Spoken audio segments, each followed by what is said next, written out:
अस्सलाम वालेकुम प्यारे अजीज़ viewers, welcome to my channel. उम्मीद करती हूँ कि आप सब खैरियत से होंगे। आज का टॉपिक जैसा कि आप सब जानते हैं कमेंट्स रिस्पांस का डे है, तो बगैर टाइम को ज़ाया किए वीडियो को शुरू करते हैं। और अगर आप मेरे चैनल पर न्यू हैं तो जल्दी से चैनल को सब्सक्राइब कर लें ताकि मेरी आने वाली इस तरह की इन्फॉर्मेटिव वीडियो आप तक टाइमली रिसीव हो सके। सबसे पहले है जी कमेंट, मुनाफा किस बैंक का ज़्यादा और मंथली है, UBL बेस्ट या NBP बैंक। देखें अभी फ़िलहाल जो तमाम तर कमर्शियल बैंक्स हैं उसमें जो बेस रेट है मुनाफे का वो सेम ही है, जो कि है 10.50%। तो अभी फ़िलहाल तो यानी कि आप किसी बैंक में ये नहीं कह सकते कि इसमें मुनाफा ज़्यादा है या इसमें मुनाफा कम है। कुछ बैंक्स हैं जिसमें सीनियर सिटीज़न के लिए या पेंशनर्स के लिए 0.10 या 0.25 का फ़र्क है, ठीक है, थोड़ा सा इजाफी मुनाफा दिया जा रहा है। अलबत्ता जो बेस मुनाफा रेट है वो 10.50% ही है। नेक्स्ट है जी, पहले बहुत प्रॉफिट थे, जब से ये गवर्नमेंट आई है सब लूट मार कर रही है। देखेंगे सब अपना आपका अपना ओपिनियन है। यहाँ नेक्स्ट है, क्या बैंक करंट अकाउंट वालों का भी 80% डिपॉजिट आगे इन्वेस्ट कर देते हैं या सिर्फ सेविंग अकाउंट वालों का। देखें वो करंट या सेविंग को कंसिडर नहीं करते, ओवरऑल जितना भी डिपॉजिट आता है उसका 80% आगे इन्वेस्ट होता है और 20% कैश रखा जाता है। नेक्स्ट है जो रुमैसा का, आपके हस्बैंड की किस चीज़ की दुकान शॉप है, घर से दूर है, ये वो। अच्छा मिस रुमैसा, आप बुरा ना मानिएगा, बैंक से रिलेटेड आप जितने मर्जी क्वेश्चन करें मैं आपको रिप्लाई करूंगी, लेकिन ये पर्सनल क्वेश्चन हैं तो इनको अवॉइड करें। नेक्स्ट है जी, TD में बैलेंस रखें वो 25,000 एवरेज बैलेंस में कंसीडर नहीं होगा। फॉर एग्जांपल 4 लाख TD में हो, वो 4 lakh account maintain average balance में कंसीडर नहीं होगा। नहीं, बिल्कुल भी ऐसा नहीं है। जो TD होता है ना वो आपका बैलेंस ही बिल्कुल अलग चला जाता है, वो आपके अकाउंट में शो ही नहीं करता है। TD का मंथली एवरेज बैलेंस से कोई लिंक नहीं होता है। नेक्स्ट है, कुछ लोग तो कहते हैं कि हम तो डिपॉजिट फॉर्म स्लिप पर अकाउंट टाइटल नेम उर्दू में भी लिख देते हैं, क्या सिर्फ इंग्लिश में लिखना लाजमी है। हाँ, डिपॉजिट स्लिप के ऊपर आप मर्ज़ी आपकी, आप उर्दू में भी लिख सकती हैं, कोई ऐसा मसला नहीं है, लेकिन बेहतर यही है कि आप इंग्लिश में लिख लें। नेक्स्ट है, ये ईदी पैसे को स्टेट बैंक ने डिजिटल बैंक कर दिया है, तो ये ईदी पैसे वाले बैंक अकाउंट यूज़र होंगे, इस पर कुछ वीडियो बनाओ। अब ईदी पैसे वाले सैलरी के लिए भी अपना ईदी पैसा देंगे? नहीं, ऐसा नहीं है। फिलहाल ईदी पैसा जो है वो मोबाइल नंबर पर ही बना जाता है। अभी फ़िलहाल आप ईदी पैसा को सैलरी अकाउंट के लिए यूज़ नहीं कर सकते हैं, आपको कोई ना कोई बैंक अकाउंट ही देना होगा। इसके बारे में मज़ीद सर्च करके भी मैं आपके लिए ज़रूर इन्फॉर्मेशन लेके आऊँगी। नेक्स्ट है उमर खान का, very nice, thank you so much. ATM card बंद करना है, कैसे होगा? ATM कार्ड बंद करने के 3-4 तरीके हैं। आप हेल्पलाइन पे कॉल करें और उनसे कहें कि मेरा कार्ड आर्जी तौर पे या परमानेंट बंद कर दें। आप कार्ड को आर्जी तौर पे भी बंद करवा सकते हैं, यानी कि अगर आप कार्ड कहीं रख के भूल गए हैं या आपने किसी ऐसे बंदे को दे दिया जिसको आप चाहते हैं कि वो इस्तेमाल ना करे, तो आप कार्ड को आर्जी तौर पे बंद करवा सकते हैं।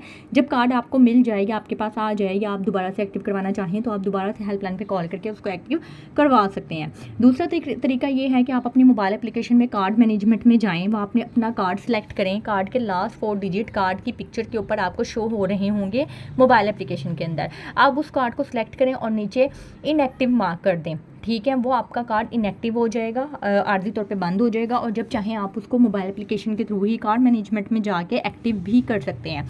2 तरीके हो गए। तीसरा तरीका, आप ATM मशीन में जाएं, रॉन्ग पिन एंटर करें, कार्ड आपका आर्जी तौर पे बंद हो जाएगा।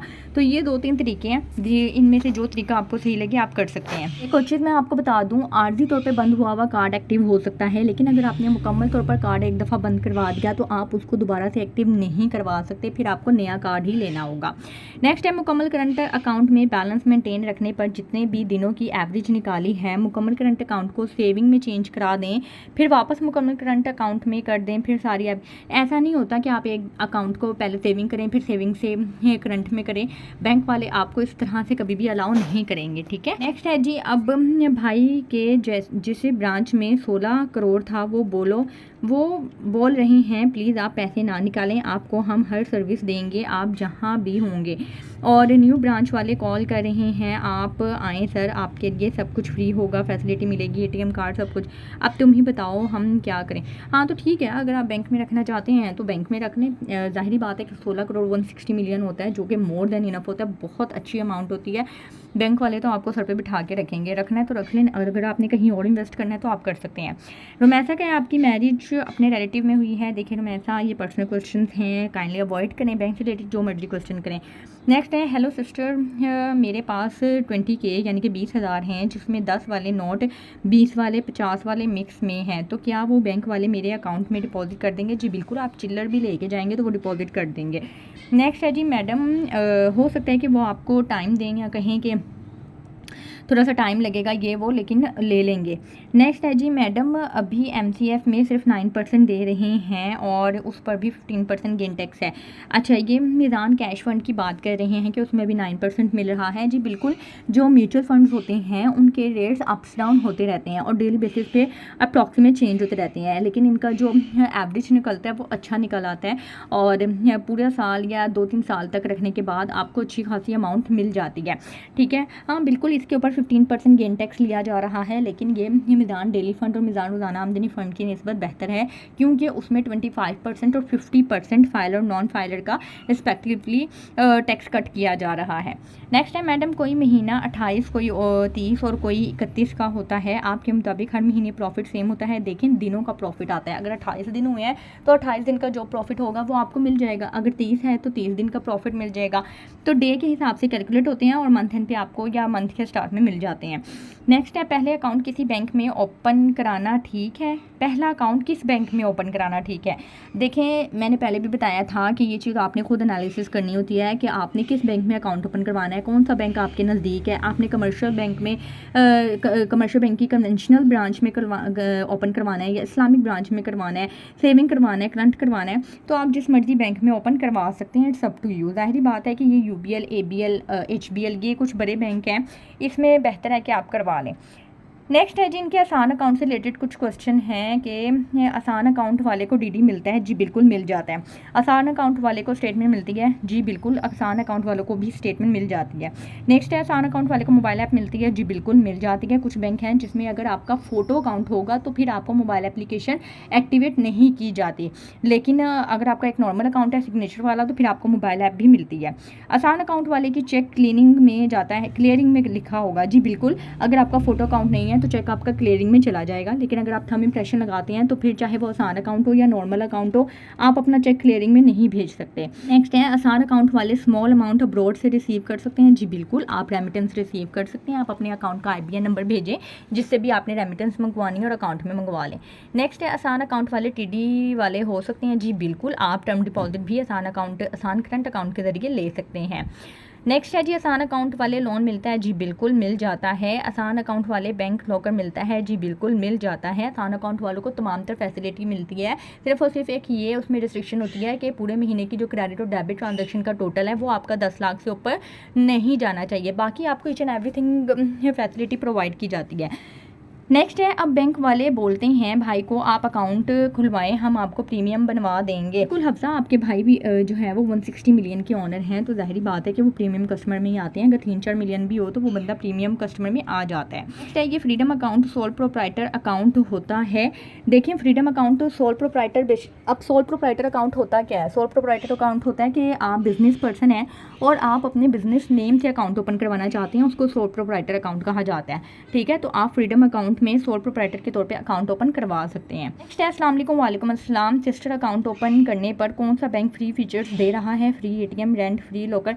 देखेंगे, डिपेंड करता है कि आपने कौन सा प्रोडक्ट लिया है। UBL में आप मुकम्मल करंट अकाउंट ओपन करवाएं, 25,000 मेंटेन रखें, आपको ईच एंड एवरीथिंग फ्री मिलेगी, लेकिन लॉकर फ्री नहीं मिलेगा। हो सकता है कि आपको फर्स्ट रेंट में कुछ वेवर मिल जाए, लेकिन लॉकर फ्री नहीं होता है। अच्छा, ये अलाइड बैंक की एक अच्छी बात है कि अलाइड बैंक में लॉकर का रेंट नहीं देना पड़ता। वो किस तरह से, आप 2 तरह से लॉकर ले सकते हैं अलाइड बैंक में। एक कि आपको मंथली रेंट देना होगा, वो जो कि रिफंडेबल नहीं होता, आपको वो मंथली रेंट देना, मंथली कह रही हूँ, ईयरली रेंट देना ही होगा सालाना बेसिस पे, जो कि 4,000, 5,000, 6,000 कुछ भी हो सकता है। और अलाइड बैंक में एक और तरीके से भी आप लॉकर ले सकते हैं। वो किस तरह से कि आप अपनी अमाउंट लियन करवा सकते हैं, यानी कि अगर आपने स्मॉल लॉकर लिया है तो उसकी एक लिमिट है 60,000 रुपये, 60,000 रुपीज़। आप अपने अकाउंट में 60,000 रुपीज़ रखें, वो आपके अकाउंट में से उस पैसों को लियन मार्क कर देंगे, यानी कि वो पैसे आपके अकाउंट से उठा लेंगे। वो 60,000 आप इस्तेमाल नहीं कर सकते। उससे क्या होगा कि आपको अपने लॉकर का सालाना रेंट नहीं देना होगा। आप बिला झिझक जितनी चाहे मर्जी देर उस लॉकर को इस्तेमाल कर सकते हैं। फिर जब आप उस लॉकर को बंद करवाएंगे तो वो 60,000 रुपये वापस आपके अकाउंट में आ जाएंगे, लियन हटा दिया जाएगा। तो ये चीज़ मुझे अलाइड बैंक की बेहद पसंद आई थी लॉकर के मामले में। तो हो सकता है कि मीडियम और लार्ज लॉकर के लिए आपकी लियन की अमाउंट ज़्यादा हो, तो मैं ये आपको सजेस्ट करूँगी कि आप अगर आपके पास पैसे हैं तो आप अलाइड बैंक में लॉकर ले लें। नेक्स्ट है जी टीडी स्पेशल रेट अप्रूवल करने के लिए कम से कम कितनी अमाउंट रखनी होती है? क्या 1 लाख टीडी डिपॉजिट पर स्पेशल रेट मिलेगा या लार्ज अमाउंट होनी चाहिए? देखें, जितनी कम अमाउंट होगी ना उतना ही रेट अप्रूवल आपको बहुत कम मिलेगी।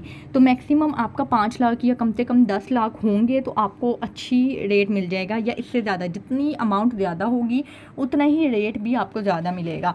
1-2 लाख के लिए आपको अगर स्पेशल रेट लेके दिया भी जाएगा तो वो पॉइंट्स का फ़र्क होगा, ज़्यादा फ़र्क नहीं होगा रेट में। तो ये थे आज के कमेंट। उम्मीद करती हूँ वीडियो आपको पसंद आई होगी, और अगर इसमें से एक भी क्वेश्चन आपसे रिलेट करता हुआ और आपको उसके बारे में क्लैरिटी मिल गई है तो मेरी वीडियो को लाजमी शेयर कर दीजिएगा उन लोगों के साथ जिन लोगों को इसकी ज़रूरत है। चैनल को सब्सक्राइब कर दीजिएगा अगर अभी तक नहीं किया है। तो अपना ख्याल रखिएगा, दुआ में याद रखिएगा। मुझे इजाज़त दें, अल्लाह हाफिज़।